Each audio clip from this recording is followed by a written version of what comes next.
বোনের বাসায় প্রথম দিন সকালে কিভাবে কাটলো চলুন আপনাদের সাথে শেয়ার করি। হ্যালো বন্ধুরা, আসসালামু আলাইকুম। কেমন আছেন সবাই? আশা করি সবাই খুব ভালো আছেন। আলহামদুলিল্লাহ আমি অনেক অনেক ভালো আছি। তো বোনের বাসায় আসছি তো আরাম আয়েশের দিন। তো সকালবেলা আমার উঠতে অনেক অনেক বেশি লেট হয়ে গেছে। উঠেই দেখি সকালের নাস্তা রেডি হয়ে গেছে। খিচুড়ি ছিল, ডিম ভাজি ছিল, তারপর হচ্ছে মাংস ছিল, আলু ভর্তা ছিল। এটা দিয়ে সকালে নাস্তা করে নিলাম। নাস্তা করার পর এই যে তাল বের করেছে, আজকে তালের বড়া বানানো হবে। তো তালটা এভাবে ছিলে নেওয়া হচ্ছে। আর তাল আসলে আমার এরকম প্রসেস করতে ঝামেলা মনে হয় দেখে আমি আসলে তালের পিঠা খুব একটা বানাতে চাই না। তাল প্রসেস করতেই অনেক বেশি সময় লেগে যায়। এই যে তাল ছিলে নিতে হবে, আবার এটা চটকাই নিতে হবে এভাবে, তারপর ঘষে নিতে হবে। তো ইনি হচ্ছে পাশের বাড়ির, উনি এসে আর কি হেল্প করে দিচ্ছে, আমার বোনকে হেল্প করে সব কাজে আর কি। তো উনি এই যে সুন্দরভাবে তালগুলোকে আগে মানে চটকায় নিল, তারপরে এই যে ছেঁকে নিতে হবে। আর এইদিকে আমার মেয়ে, আমার বোনের মেয়ে দুইজনেই তাল মানে ঘুষতে শুরু করে দিয়েছে। ওনাকে ঘুষতেই দিচ্ছে না, ওরা দুইজন মিলেই এই যে কাড়াকাড়ি যুদ্ধ করেই তাল নিয়ে ঘষাঘষি করতেছে। তো ফাইনালি ওরাই তালগুলো সব ঘুষে দিল, আর উনি জাস্ট এরকম চটকায় দিচ্ছিল। দেওয়ার পর এই যে সব ফাইনালি হয়ে গেছে আর কি।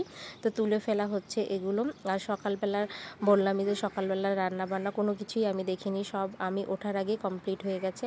আর এই যে দুপুরে রান্না করে নিচ্ছে। তো দুপুরে আসলে অনেক কিছুই রান্না করেছিল, আমি গল্পের মধ্যে আমি সবগুলো ফুটেজ নিতে ভুলে গিয়েছিলাম আর কি, নেওয়া হয়নি দুপুরের রান্না। এইদিকে মাংস রান্না করছে আলু দিয়ে, তারপরে ছোটো মাছের চচ্চড়ি, তারপরে পোলাও, ডিম, তারপর হচ্ছে আরও বুটের তরকারি ছিল, বেগুন ভাজি ছিল, আলু ভাজি ছিল। তো যাই হোক সব কিছুর ফুটেজ নেওয়া আমার সম্ভব হয়নি। আর এইদিকে গল্প করছিলাম, আর এই যে জাম্বুরা কেটে নিচ্ছে আর কি, জাম্বুরা খাবো সবাই মিলে। তো বেশি লোকজন হলে হই হুল্লোড়ও একটু বেশি হয়, খাওয়া দাওয়াও বেশি হয়। তো আর বোনের বাড়ি গেছি বলে কথা। তো এই যে সবাই মাখতে চাইলাম, তো ওরা ঝাল দিয়ে মেখে খাবে না। আমার মেয়ে আর আমার বোনের মেয়ে দুইজনে এমনি খাবে। আর যেহেতু আমার বোনের ছেলেও অনেক ছোট, তো আমরা এমনি খেয়ে নিলাম আর মাখালাম না। আর এই যে মিমিকে গোসল করাই দিচ্ছে আমার বোনের হাজব্যান্ড।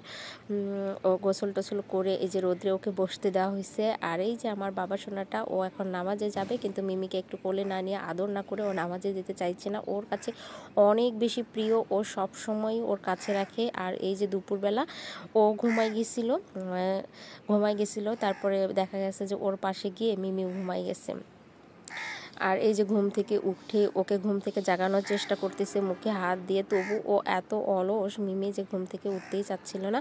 আমার বোনের ছেলের নাম সাফওয়ান।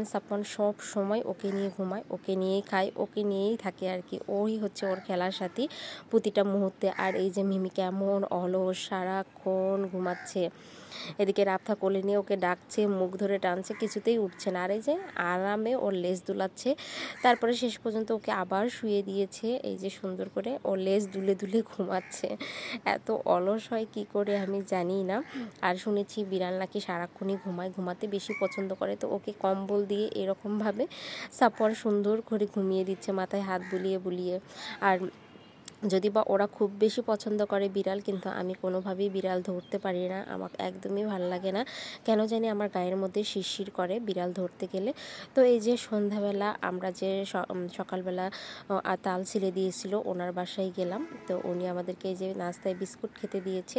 তো আসলে মানুষের মনটাই সবচেয়েতে বড়, তার আর্থিক অবস্থা যেমনই হোক না কেন, মানুষকে ভালোবাসাটাই হচ্ছে সবচেয়ে বেশি, মনটাই হচ্ছে সবচেয়ে বড়।